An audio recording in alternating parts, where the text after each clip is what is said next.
ADHD is not a genetic problem. It's purely a nutritional problem, and I can prove it. ADHD stands for Attention Deficit Hyperactivity Disorder. Low attention and hyperactivity. Let me just quickly run through how they diagnose people with ADHD. Makes mistakes frequently, does not pay attention to detail, does not listen when spoken to directly, doesn't follow through and complete things, cannot play quietly, problem organizing, losing things, often fidgets, too much energy, talks too much.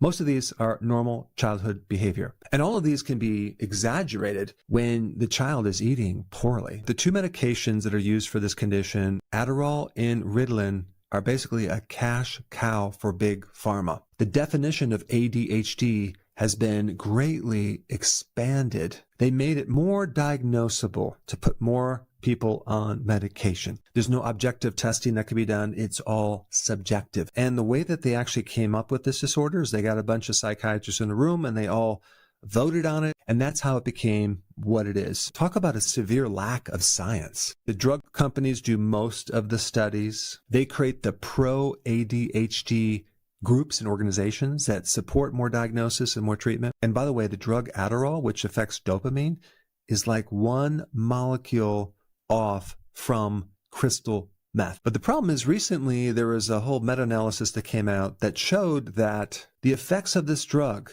in a double-blinded study after 36 months showed that any benefit from Adderall faded to zero, going back to the same symptoms they started with. Of course, if you put anyone on a drug like that, their performance is going to increase for a while until the drug wears off. But the problem is, what about the side effects, right? There's a lot of side effects. Aggressive behavior, dulls the mood. Why? Because it affects their neurotransmitters artificially. Now, I did look at what it said in Wikipedia about this condition as far as the cause, and there's a lot of data on genetics. And I looked at the actual genes that are supposed to be causing ADHD. They gave this impression that, it's genetic and you really can't do anything, so you might as well just take the medication and see if that can help. But lifestyle changes, food, deficiencies, stress, those are the things that cause these genes to act in a certain way. There is some known things about this condition. We do know that there's some metabolic problem with the prefrontal cortex of the brain. There are some metabolic changes, and I'm talking about the way that the brain metabolizes fuel. And this makes a lot of sense because if you start to starve the fuel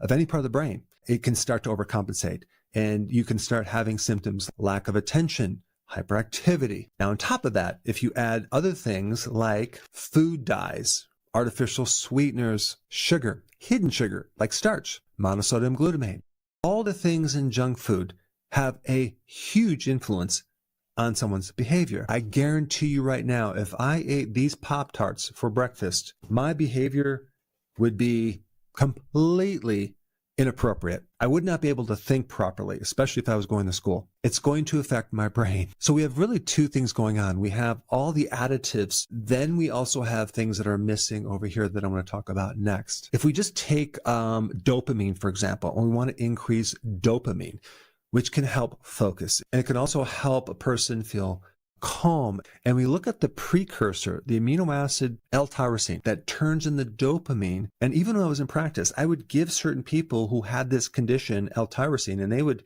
do much better just from giving them this one amino acid. But I wouldn't even recommend taking that amino acid. Instead, I would consume the food that is high in L-tyrosine: meat, fish, eggs, cheese. And so just think about how many children don't consume meat, fish, eggs, or cheese. They're consuming more carbohydrates. They're consuming more junk foods. In fact, in a teenager, it's 63% of their calories is composed of junk food, not high quality protein. There was an interesting meta-analysis done in 2021. Broad spectrum micronutrients, especially B6, zinc, magnesium, significantly decrease ADHD symptoms. And here's another double-blinded study showing decreased hyperactivity and aggressiveness just by taking two things, magnesium and B6. Also, adding omega-3 fatty acids from fish oils gave a moderate improvement in inattention and, guess what, without any side effects. And hands down, the most overlooked nutrient, especially in psychiatric conditions, is vitamin B1, the natural version of B1, L-theanine, and it's from garlic. But B1 enables the brain to utilize fuel, especially glucose. If a child is consuming a lot of glucose in the form of refined carbohydrates and sugars like they are, what's going to happen is their brain, especially the frontal part that they need to focus and feel calm, it's not going to get fuel because the refined carbs are depleting vitamin B1. B1 is something your body needs to make acetylcholine, a very important neurotransmitter in cognitive function. I really believe, based on all of the evidence, that ADHD is a glucose metabolic dysfunction where that child has consumed way too many carbohydrates for way too long, depleting the micronutrients, creating these behavioral changes. I mean, if we just take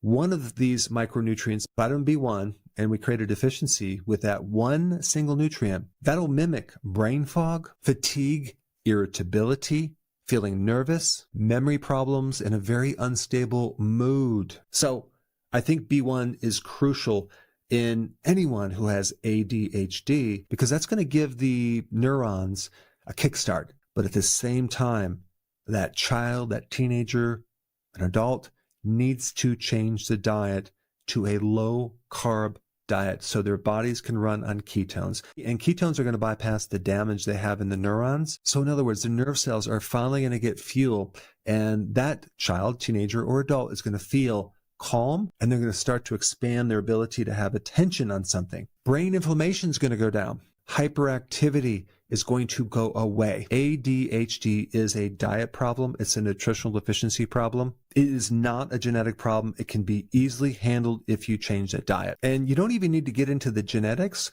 All you have to do is correct the diet, give the person the nutrition to create the control over those genes if there's potentially any genes really involved. So if you have any questions on the version of the ketogenic diet that you need to be on or your child needs to be on, I will put that link down below. And of course, you need to get rid of the junk food that has all the chemicals and the colorings, preservatives, and the refined carbohydrates for sure. So go ahead and try this and then come back to this video and report in the comments on how much better your child or yourself is doing.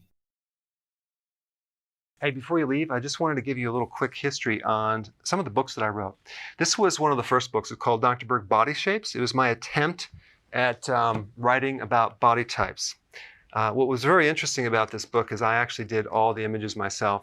Don't ask me why. They look actually not quite as professional as some of the images that I have in the new book. But anyway, this is my first attempt right here called Dr. Berg's Body Shape Diets.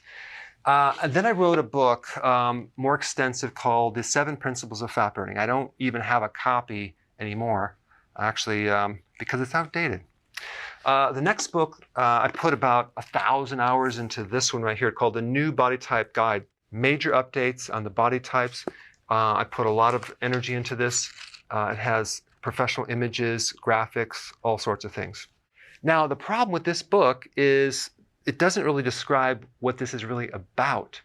Body types are only a small portion of what's in this book. And that's why I changed the name to the Healthy Keto Plan, okay? If you happen to have this book, you don't really need this book because there's some only very, very minor updates. But if you don't have this, you need to get this one right here.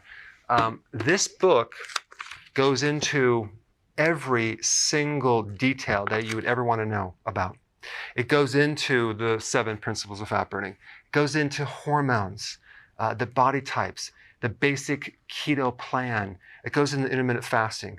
I talk about the 10 fat burning triggers and blockers and fat burning strategies with a lot of details in every single chapter. I go into body issues that interfere with losing weight. There's very few people that just have a weight problem. They have a lot of body issues, whether it's sleeping problems, stress problems, inflammation, menopause. I cover that extensively in this book. Then I talk about how to get rid of stress, and I show you a technique. Then I get into exercising. And then I have a lot of really good recipes in this book as well. So this is a good reference guide. On my website, if you get this book, you get this one free. It's called Healthy Keto Intermittent Fasting. This is the shortcut, quick guide to this book. And the reason I created this book is to have you, within 45 minutes, learn how to do keto, okay, in intermittent fasting, exactly what you need to do. Then you can fill in the blanks with this book right here. So right now I'm doing a special. If you get this book, you get this one totally free, or you can go to Amazon and get these individually. So I just want to clarify the difference between this book and this updated one right here. If you don't have this, you need to get this right here. That way you can get the exact correct information to do it healthily.